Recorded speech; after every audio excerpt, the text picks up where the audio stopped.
Google has introduced a new protocol called A2A, which stands for Agent-to-Agent Protocol. It enables communication between two agentic applications or between two agents. And the crazy part is that this protocol can connect AI agents from any framework, whether it's LangChain, Crew AI, Google's ADK, or even custom-built systems. A2A runs on a shared protocol built on HTTP. This protocol is honestly wild, and the kind of applications and implementations we're going to see from it are going to be mind-blowing. Just like MCP, it's expected to gain a lot of traction. As more applications are developed with it, the momentum will only grow. The best part is that it doesn't replace MCP. Instead, it works alongside it, and both can be used together to build powerful systems. Let's jump into the video and see how it all works. Right now, I'm going to show you an official demo from Google. This is exactly what they demonstrated. It starts with the end user, which is you. The client in the demo is Google Agent Space, but it could be any client.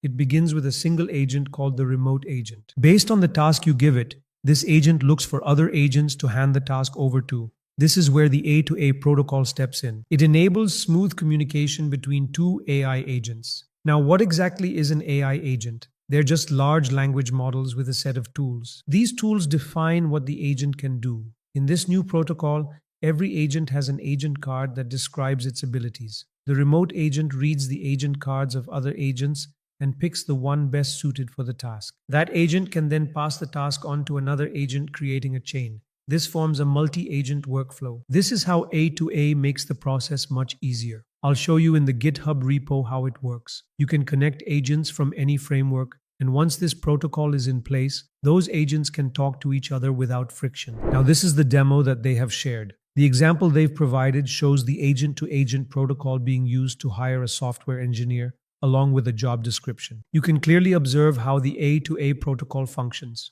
First, the protocol is initiated, which is visible in the thinking process. Then, to discover different agents suitable for the task, it examines their agent cards. These are the main source for understanding the capabilities of each agent. There are several ways to explore agent cards. In this case, there's a tool registry where it finds the sourcing agent and initiates a call to it. You can see here that additional constraints have also been provided to the agent to find the best possible candidate. Once the sourcing agent completes its task, we can see it identifies 5 candidates for the job. If you continue watching the video, you'll notice that 2 weeks later, after the interviews are done, the agent is used again to gather updates and perform background checks.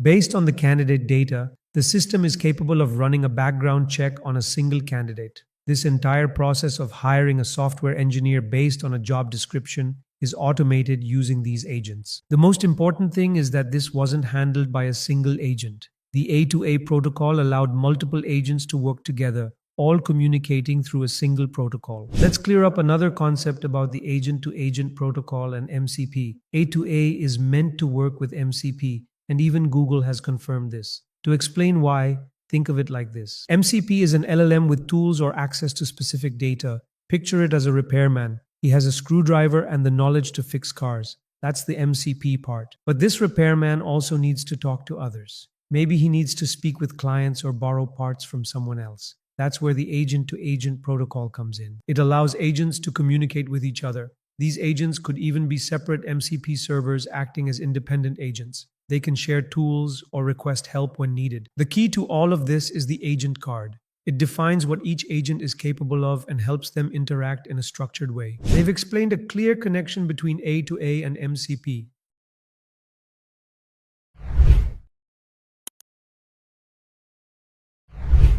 In their official documentation, it's outlined that future agentic applications will need both of these protocols to become more capable. As an example, they use the same auto repair shop analogy. There are multiple handyman sub-agents working in the shop. They need tools, but to use those tools properly, they also need extra context from customers. Those customers could be other agents. The interesting part is how MCP fits into this setup.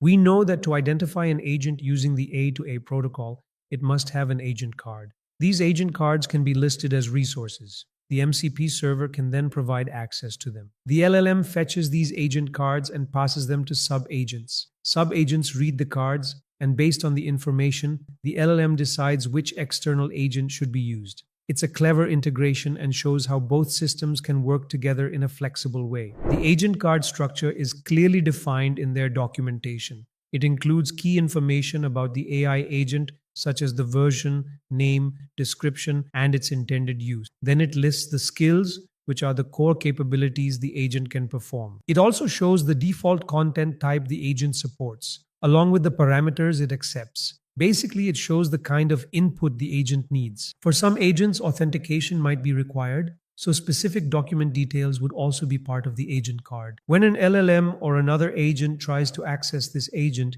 it first reads the agent card. Based on that, it decides whether to use the agent and how to interact with it. This makes the accuracy of the agent card critical to how the entire agent-to-agent system functions. Further in the documentation, they've provided sample agent cards and methods for sending tasks and receiving responses. One of the examples is a Google Maps agent. The card includes a clear description of the tasks it can perform, along with the URL and provider details. It also specifies the type of authentication the agent needs. Below that, there's a format showing how a client can send a task to a remote agent to start a new job. In one simple example, the task is to tell a joke. The response comes back as a text output from a model which delivers the joke. This is one way to send a task and get a result.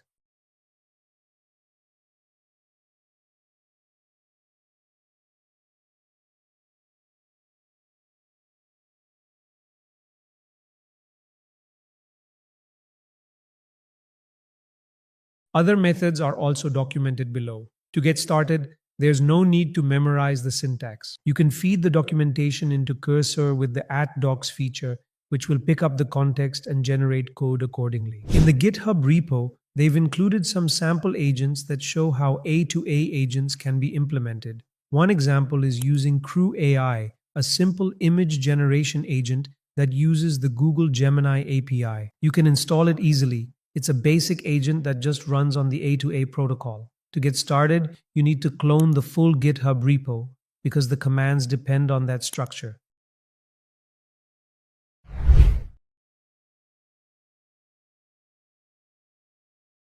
Once it's cloned, you can run the setup using a few simple commands. Just copy and paste them into your terminal.